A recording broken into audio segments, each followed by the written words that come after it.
The courtroom air was stale thick with anticipation and unspoken judgment. The verdict had just been read guilty. Yet the man seated alone at the defendant's table, Sergeant Clarence Boon, remained as still as a monument. The sharp crack of the gavel echoed across the room. A collective gasp rippled through the packed gallery. Someone cursed under their breath. Others exchanged uneasy glances, quick to look away. No one wanted to meet Clarence's gaze, not out of contempt, but out of fear. Fear of what they might see reflected in those calm, dark eyes. Clarence sat upright, a weathered coat draped over his shoulders. His medals were long removed, not by choice, but by a world that no longer valued what they represented. His skin, deep and folded with age, told silent stories of sacrifice. But none here asked to hear them. The bailiff called for order. Judge Evelyn Harrow cleared her throat, voice steady, but not untroubled. In the case of the state versus Sergeant Clarence Boon on the charge of first-degree murder, this court finds the defendant guilty. A heavy pause followed. The words hung in the air like smoke. Clarence didn't flinch. Not when the gavel fell, not when the smug prosecutor nodded in self-satisfaction, not even when the guards approached with handcuffs. Instead, with deliberate calm, Clarence reached into his coat pocket and withdrew a single folded piece of paper. One guard hesitated before taking it and passing it to the judge. Judge Harrow unfolded it, her brows knitting as she read aloud. "If I do not speak, it does not mean I do not see." Murmurs rose from the gallery. A trio of young men in the second row stifled laughter. "He's got poetry now," one whispered. "Just another broken old man who snapped," another scoffed. Their chuckles faded when Clarence turned his gaze upon them, sharp, unwavering, piercing as a bayonet. His stare asked for no pity. It demanded remembrance. Across the room, Detective Leah Chen sat frozen. This wasn't her case. She was there in an oversight role. But something in that look, a deep, wordless plea, gripped her chest and refused to let go. Clarence was led away, the slow, rhythmic click of his boots echoing against marble floors. Behind him, a lone sound broke through the courtroom's hush. His loyal service dog, Whiskey, an aging Belgian Malinois, whined low from the gallery bench. The dog strained against the leash, a mournful growl trembling in his throat. His eyes followed Clarence with an unbearable longing. The judge continued, voice sterner now. "Given the brutality of the crime and the defendant's prior military training, this court deems him a continued threat. Execution is scheduled within the standard appeals window." No applause followed. No one stood in defense. And as the courtroom emptied, leaving behind only dust motes and silence, Clarence Boon remained straighter than any uniformed man had all day, head-high lips, still eyes refusing to fall. Outside, the trio of young men resumed their laughter. You'd think after all that combat training, one sneered, he could have picked a cleaner way to kill. From the kennel behind the courthouse, far from their sneers, a haunting sound rose, a long, low howl. Whiskey's grief echoed across the empty lot. Not a dog's cry, but something terribly human. The parking lot outside the South End Charlotte Animal Shelter was nearly empty. A thin mist hovered above the asphalt as Leah Chen sat motionless in her car. The letter rested on the passenger seat beside her, plain, unsigned, but impossible to ignore. "His dog's not eating, hasn't moved from his boots. Thought you'd care." Attached a single photo, an old Belgian Malinois curled beside a pair of battered combat boots, head resting against cracked leather, eyes vacant. The timestamp burned into Leah's mind, 27 a.m. She couldn't explain why she had driven an hour out of her way. The case was closed, not hers to revisit. And yet here she was, standing now in a cold corridor that smelled of bleach and loneliness. A tall man in a faded hoodie appeared from the back, wiping his hands on worn jeans. "You the detective?" Leah nodded, slipping the photo into her coat. "Chen, Civilian Division." He gestured for her to follow. "Come on in. We've been worried." He's not aggressive, just shutting down. They passed rows of kennels filled with restless barking dogs. But at the far end past where the noise softened, one enclosure remained eerily quiet. There lay Whiskey. His once proud frame was curled tightly against the wall. Untouched food sat beside him, his coat dull, his ribs threatening to show beneath tan fur. But his eyes, those struck Leia the hardest, were not wild or frightened. They mourned. "He's been like this since they took Boone," the attendant said softly. "Refuses food, barely drinks. Won't let anyone touch those boots." Leia crouched low, careful not to invade the dog's space. The boots were there. Standard-issue military, scuffed and laced, placed, as if waiting for their owner's return. "Has anyone tried to move them?" she asked. A grim chuckle answered her. One intern did. Got the growl of his life. "This dog may be starving, but he's not confused. Those boots matter." Leia studied Whiskey closely. His gaze flicked toward her, wary but steady. Her voice softened. "You ever seen something like this?" The man hesitated. "I did 2 tours in Iraq. We had a bomb dog once. After an IED cost his handler both legs. That dog lived 5 more years, never slept on a bed again, only on the pad from his handler's wheelchair." Leia swallowed hard. Words seemed hollow against the weight of such loyalty. She reached slowly into her coat and unfolded the note Boone had held in court. "If I do not speak, it does not mean I do not see." Laying it gently on the floor between them, she whispered, "He needs someone to believe him now. Someone to see what they didn't." Whiskey's ears twitched. His nose moved hesitant at first. Then with deliberate grace, he pressed it against the edge of the paper. No bark, no whine, just acknowledgement. Leia stood, resolve building in her chest. "I want him released," she told the attendant. "Into my care. I'm reopening this case." "You can do that?" the man asked, startled. Leia's eyes were steel. "I'll find a way." As she signed the paperwork, the man glanced back toward the kennel. "What made you change your mind?"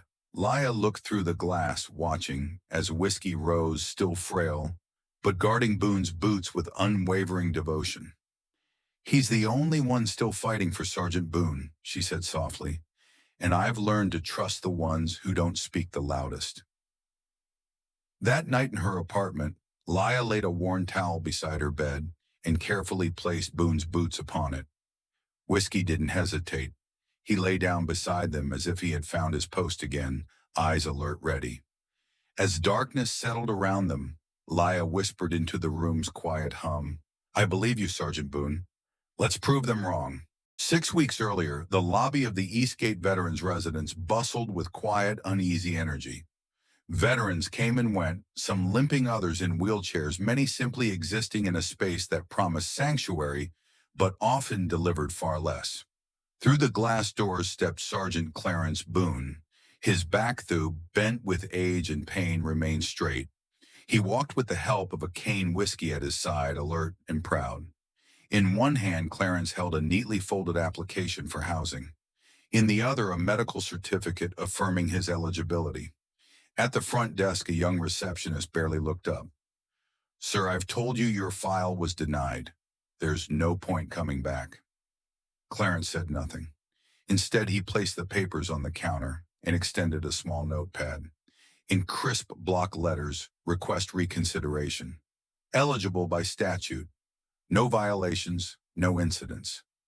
A door behind the desk swung open. Out came Douglas Harper, the facilities director.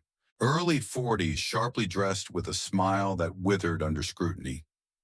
"Mr. Boone," Harper began, his tone patronizing, "you're not a fit for our facility. We prioritize adaptive engagement. You've made it clear you prefer isolation." Clarence held his gaze silent, unbowed. From his notepad service record, Bronze Star, Purple Heart.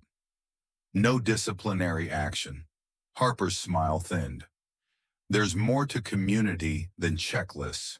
We need contributors, not ghosts with medals." A few young veterans lounging nearby chuckled. One, Derek Wallace, leaned back in his chair. "Hey, old man," he called. Didn't anyone tell you Fallujah's over? Time to stop living in it.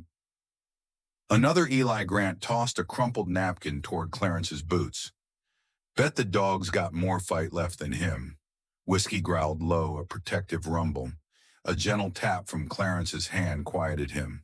Without a word, Clarence turned toward the exit. Harper's voice followed sharp enough to cut. You want a place here? Boone try being useful or audible. The laughter wasn't loud, but it lingered greasy as the linoleum beneath Clarence's boots. Now in her kitchen late at night, Leah Chen stared at Clarence Boone's appeal letters, meticulous handwritten and repeatedly denied. The reports labeled him uncooperative, nonverbal, lacking community adaptability. Nowhere did they mention his Bronze Star. Nowhere his sacrifice. She clicked through crime scene photos, a bloodied staff kitchen, a knife from a drawer, Boone's fingerprints on the handle. Yet Boone had been found sitting calmly outside with whiskey at his side when arrested. His note to the officer, I did not touch him. Leah frowned. Nothing added up. No evidence of struggle, no defensive wounds. And yet hours of surveillance footage from that day were missing conveniently.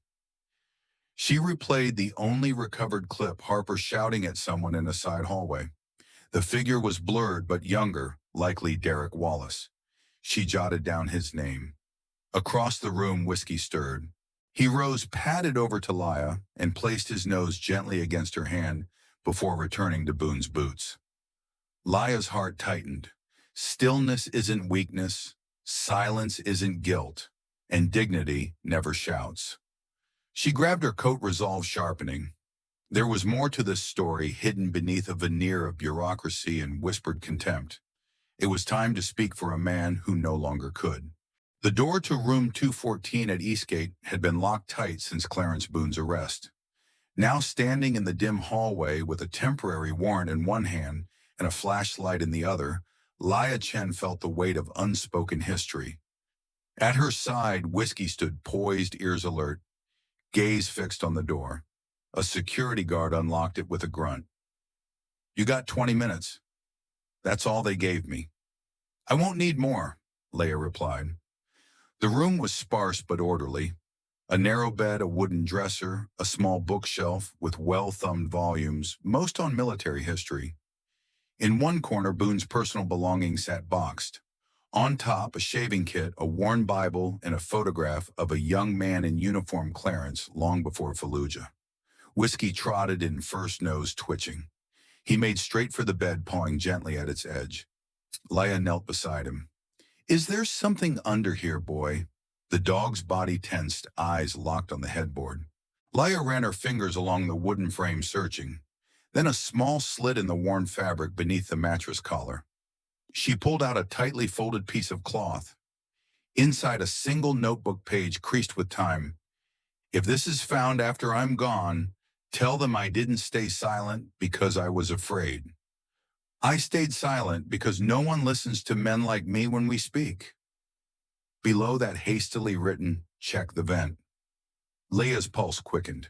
She turned to the vent cover near the foot of the bed. The screws were old, slightly rusted. With practiced hands, she pulled a multi-tool from her bag and worked them free. Inside lay a sealed envelope marked in Boone's blocky hand, for someone who still believes in duty. She opened it carefully.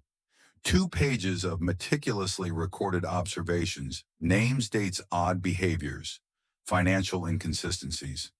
Harper's pattern of favoritism, forged signatures, unexplained account numbers.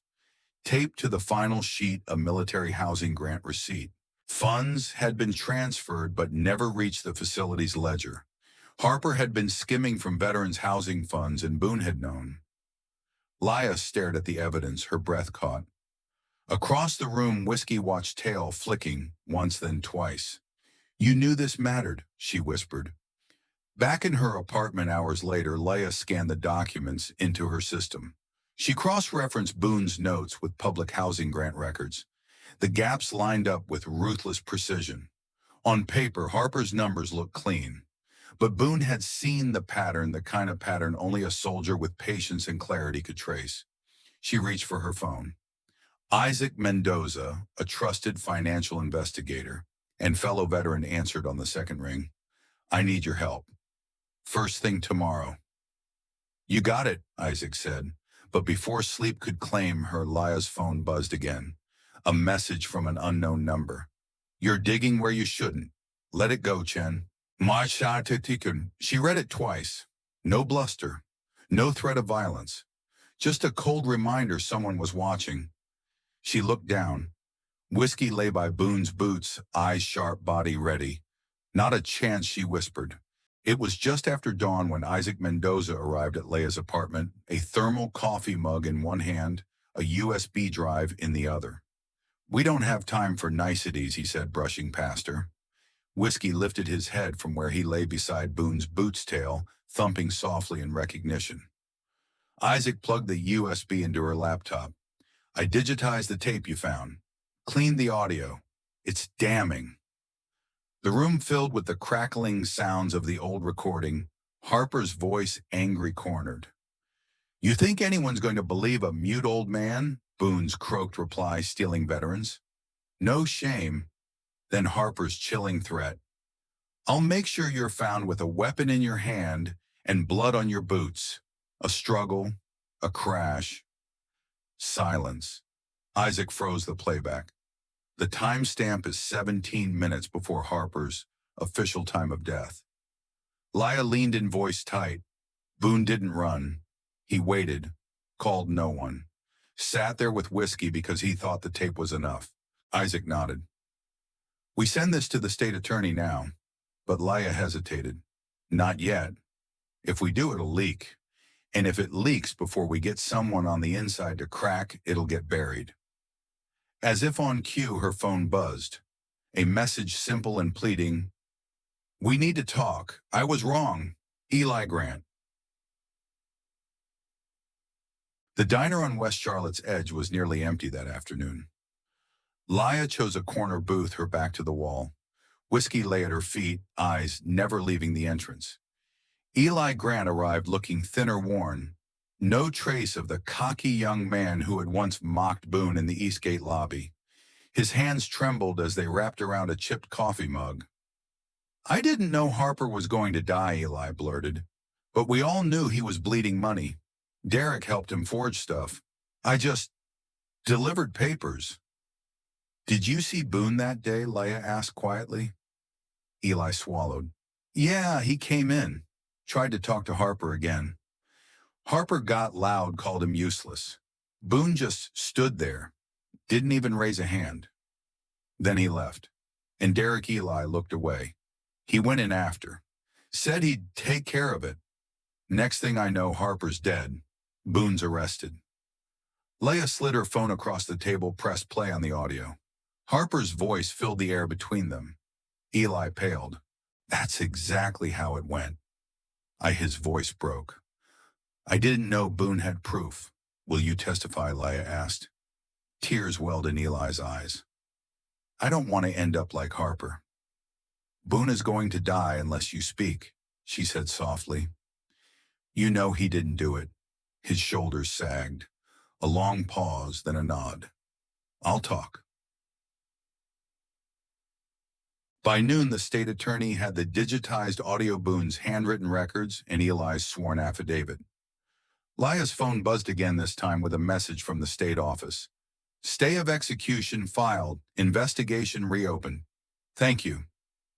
Relief coursed through her veins, but it was short-lived. As the sun dipped below the skyline, Whiskey began to growl, a deep, steady rumble. Laya looked out her window. Across the street, a dark SUV, idled, engine humming. Same one she'd noticed days earlier. Same plates. She called Isaac. They're watching. You think it's Derek? Someone higher, she said, voice cold. Someone who knows that if Boone walks free, heads will roll. Whiskey paced the doorway, tense. That night, Laya and Whiskey slept in shifts, one eye always open. At sunrise, Clarence Boon was quietly transferred back to county holding. The execution officially paused. News outlets caught the first whispers. New evidence emerges in case of silent veteran. Commentators debated guilt motive PTSD. None of them mentioned the tape. Not yet. On the courthouse steps, Leia watched the city stir to life. Somewhere inside, Boone remained alone, still silent, still waiting. Behind her, a voice called out, "Detective Chen." She turned. Captain Thorne, Internal Affairs, approached. "I've reviewed your findings. The audio is real, and Boone's record speaks for itself. What happens now, we're preparing charges against Derek Wallace, subpoenaing Eastgate's financial records. Boone's going to get his chance to be heard." At her feet, Whiskey sat tail flicking once in quiet pride. "He already spoke," Leia said softly. "It just took the rest of us too long to listen." The hearing room was colder than it needed to be. Fluorescent lights flickered overhead as if protesting the weight of what was about to unfold. At the center of the room sat Sergeant Clarence Boon, the same worn coat, the same straight-backed posture. Beside him sat his newly appointed legal team, and behind them stood Detective Leia Chen, arms crossed, expression unreadable. Boone had refused a new suit for the occasion. On his notepad, now resting on the table before him, he had written, "I won't dress up for those who dress me down." At his side, Whiskey lay poised, nose resting lightly against Boone's boots, a presence that no one in the room questioned now. The court had granted special permission for the dog to attend. Across the gallery sat a crowd that had grown with the story. Veterans in uniform, others in street clothes, a few elderly faces, marked with the same silent pride Boone carried. Cameras buzzed quietly behind frosted glass barred from the room itself, but recording every development for the world outside. The presiding judge, an older woman with silver hair and clear eyes, called the court to order. In light of newly admitted evidence, she began, voice steady, "This court moves to vacate the conviction of Sergeant Clarence Boon. All charges related to the death of Douglas Harper are hereby dismissed." A collective gasp rippled through the room. Whispers rose, hushed reverence, surprise, relief. Clarence Boone did not blink. He did not move. But those seated near him saw it, a subtle tap of his fingers upon his knee. A rhythm. Whiskey responded instantly, lifting his head, pressing it gently against Boone's lap. Captain Thorne rose from the gallery, voice solemn. "This is not merely a case of mistaken identity or poor procedure," he said. "It is a failure of values, of dignity." A veteran who gave his voice for this country was told again and again that his silence meant guilt. It did not. He turned, facing Boone directly. "Sergeant Boone, on behalf of the state of North Carolina and the institutions that failed you, I offer our apology." Still no movement from Boone until slowly, with arthritic but deliberate hands, he lifted a piece of paper. Held high for the room to see, the words read, "Dignity doesn't demand an audience, but it remembers every silence." No one spoke after that. Outside the courthouse, the sun had emerged, full and bright, not too hot, not too proud. A small crowd gathered, veterans, school children, citizens, many holding flags, others holding nothing at all, simply standing. Clarence Boone emerged, accompanied by Leia Chen and his legal team. Applause broke out, not thunderous but respectful. Boone did not smile. He nodded, once, eyes sweeping across the faces before him. Then, without ceremony, he made his way to an old stone bench in the courtyard, the one facing a blank wall, not the city's skyline, the one no one ever sat on. Whiskey hopped up beside him, body pressed, close, head high. Leia followed, stopping just short of the bench. "You never wanted vengeance," she said quietly. "Just to be seen." Boone's gaze met hers. He reached for his notepad, scribbled a line, and handed it to her. "I fought for a country that forgot how to listen. You made it remember." Her throat tightened as she read the words. Captain Thorne approached next. "We're placing a plaque here," he said softly. "Not a statue, just words, Boone's words." Leia nodded. "And Derek Wallace arrested," Thorne replied. "The fraud ring goes deeper than we thought. 12 more arrests are pending." Boone's case opened a door no one wanted touched. Clarence Boon remained unmoved. He leaned back against the bench, letting the sun warm his face. 1 week later, the Eastgate Veterans Residence was shuttered. Investigations would continue for months. But outside the courthouse on that quiet stone bench, a new plaque was already in place. He did not speak, but he was heard, in honor of Sergeant Clarence Boon. Beneath it, chalk messages appeared left by school children and veterans alike. Thank you, Sergeant Boon. Real heroes don't need to shout. Justice may be late, but it walks with heavy boots. And beneath the bench, with eyes still alert, lay Whiskey silent, steadfast, guarding Boone's legacy as faithfully as he had guarded his boots.